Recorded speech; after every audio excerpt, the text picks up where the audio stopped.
Now, civilians are fleeing northern Syria as Turkish troops advance in Kurdish-controlled areas. The offensive was made possible by the withdrawal of US troops. It's opened a new front in Syria's 8-year-old war. So who are the key players in this particular conflict and what are their goals? Let's begin with Turkey. Ankara wants to establish a so-called safe zone along its border, stretching about 30 kilometers into Syrian territory. This area is currently controlled by Kurdish militias. Turkey wants to clear it out of Kurds, then resettle some 2 million Syrian refugees there who are currently living in Turkey. Then there are the Syrian Kurds, groups like the Kurdish People's Protection Units, or YPG, who want autonomy. The latter fought alongside the US and Turkey against the so-called Islamic State, but Ankara's offensive could now force Kurdish militias to throw in their lot with the Syrian government and its Russian and Iranian allies. And then there's the US. The main goal for the United States and its allies was to defeat Islamist forces in Syria, like IS. Washington says IS has now been defeated and has started withdrawing its troops from northern East Syria, clearing the way for the Turkish offensive.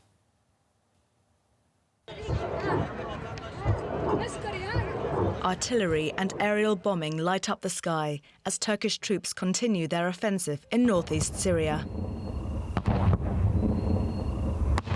They're enacting Turkey's plan to carve out a buffer zone along the border and to move against their longtime enemy, the Kurdish-led Syrian Democratic Forces. The Kurds say several civilians and soldiers have already died in the assault, and they claim Turkish bombs have struck a prison holding fighters from the so-called Islamic State. Retaliatory strikes came from within Syria.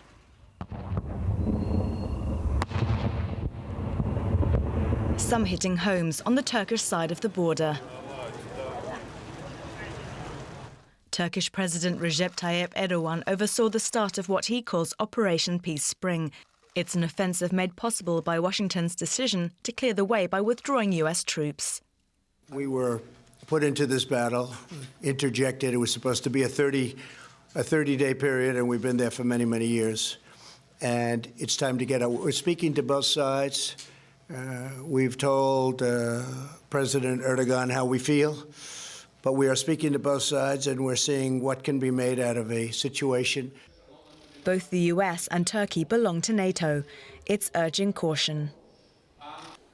I count on Turkey to act with restraint and ensure that any action it may take in northern Syria is proportionate and measured. We must not jeopardize the gains we have made together against our common enemy, ISIS. But the residents of northeast Syria aren't counting on words to save them. They're escaping the border towns by any means possible. For some, it's only been a few years since they fled from the advance of IS. Now they're back on the road, with no clear destination. For more on this, Christian Hanelt joins me in studio. He's a Middle East expert at the Bertelsmann Stiftung here in Berlin. Welcome to DW. Thanks for being with me. So Turkey says it effectively wants to create a safe zone in Syria where it can relocate some 2 million Syrian refugees currently in Turkey. Just how viable is that? Look, there are in the regional policy of Turkey two major objectives why this military invasion is put forward. One is to avoid that any form of Kurdish autonomy is created in close to the borders of Turkey, because in the southeast of Turkey, most of the people that are living there have Kurdish roots. Secondly, Erdogan wants to play a major role in the whole resettlement of Syria and wants to show military strength in the region. Okay. Vis-à-vis Russia, for example, right. Iran, and the other regional players. OK, so let's look at what this offensive will do. We have, for example, Kurdish forces in northeastern Syria holding what IS fighters that it's locked up. What then happens to them? Turkey is holding in the whole northern part of Syria also so-called Sunni Arab regions in the area of Idlib. Then they have already captured Kurdish areas around Afrin, and now this is the third invasion into the northern eastern part, which is mainly Kurdish populated. Here, the Kurdish militias have detained more than 12,000 suspected IS fighters and their families in so-called 7 prisons and camps.